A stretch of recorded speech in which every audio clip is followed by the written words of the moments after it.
मुंबईत आंध्र दिल्लीत कर कुठेही कर मात्र नियमात कर त्याला कोण अडवलंय? तुला कोणी विचारलं का तू आम्हाला शिकवायची गरज आहे का? लोकशाही, संविधान, कायदा तू शिकवायची गरज नाही आम्हाला. कारण इतक्या नासक्या माणसाकडून आम्हाला नियम शिकायची गरज नाही. ज्यांनी जाती जातीतला माणूसच ठेवला नाही. जाती जातीत माणसं गुन्हेगोविंदाने नांदत होते, ते एका जागेवर ठेवले नाही. सगळ्यात मोठा विघातक माणूस ज्यांनी समाजामध्ये तेढ निर्माण केला ते छगन भुजबळ. त्याच्यावरती मी काही बोललो होतो का? त्याला काही बोलायची गरज आहे का? तो प्रत्येक वेळेस ओबीसीचा ठेका घेतला म्हणतो, ओबीसीच वाटोळ करतो. आज मराठ्यांच्या आणि ओबीसीत माणसात माणूस जर ठेवलं नसेल तर छगन भुजबळने ठेवला नाही. तो आम्हाला नेम शिकवू नको. आमचं सगळं नेमात चालू आहे. मुंबईला आम्ही नेमात जाणार आहेत, जालन्यात पण आमचं नेमातच आहे. कुठे गेलो तरी आम्ही नियम आणि लोकशाही आणि कायदा सोडून करत नाही. तू आम्हाला शिकवायची गरज नाही. तू माणसात माणूस ठेवला नाही ओबीसीचा, याचं पाप तुझ्या डोक्यावर आहे आणि याचं तुला फळ भोगावं लागणार आहे. कारण तो गोरगरीब ओबीसी गोरगरीब मराठा माणसात माणूस न ठेवला.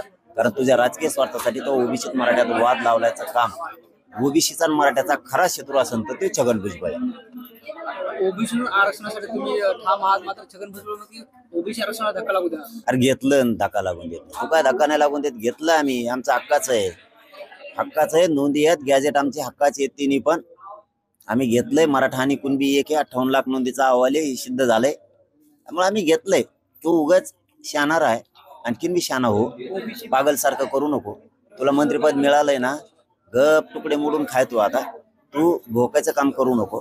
तुझ्यामुळं देवेंद्र फडणवीस पुन्हा अडचणीत येईल आणि तिन्ही पक्षाची सत्ता तुझ्या एकट्यामुळे पुन्हा अडचणीत येईल. तू आपलं नीट राह, दुसऱ्याला शिकवू नको. तुझं भागलंय आता, तू त्या पद्धतीने चालू दे. ओबीसी समाजामध्ये घुसण्याचा प्रयत्न केला तर ते आम्ही सहन करणार नाही असा इशारा छगन भुजबळ. आता त्याला काही डोकं आहे का नाही? कशाला मंत्री केले त्याला अजितदादाने? काही कळतच नाही. अरे मराठ्याच्या नोंदी सापडल्या.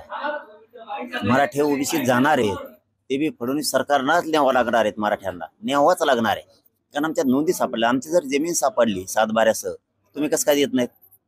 त्यामुळे त्याच्या भोकण्याने काहीच होत नाही. छगन भुजबळ म्हणजे संपलेला माणूस आहे. मग संपलेला असताना काय करायचं? राजकीय स्वार्थ कसा साधायचा? तर मग तो मराठ्यात आणि ओबीसीत माणसात माणूस ठेवायचा नाही, वाद लावायचं, हे त्याचं काम आहे. आणि सगळ्या ओबीसीने ओळखलंय. त्यांनी एकदा बोलून दाखवलेलं आहे. त्यांनी स्वतः एकदा की ओबीसी कुठल्या तरी सभा होती, त्याची सभेला लोकच नाही आले आणि नुसते खुर्च्याच मोकळ्या होत्या. तेव्हा मला तुम्हाला येता सुद्धा येत नाही.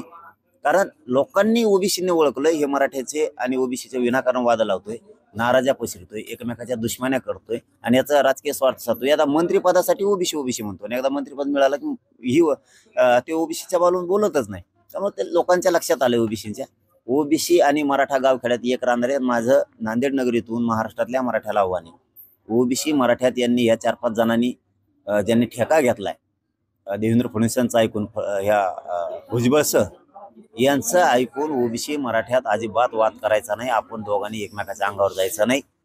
ओबीसी बांधवांनाही सांगतो, तुम्ही विरोध केला तरी आम्ही आरक्षणात जाणार आहेत, नाही केला तरी जाणार आहेत. त्याचं कारण आमच्या नोंदी आहेत आणि आमच्या लेकराबाळाचं वाटोळं व्हावं असं एकाही ओबीसीला वाटत नाही.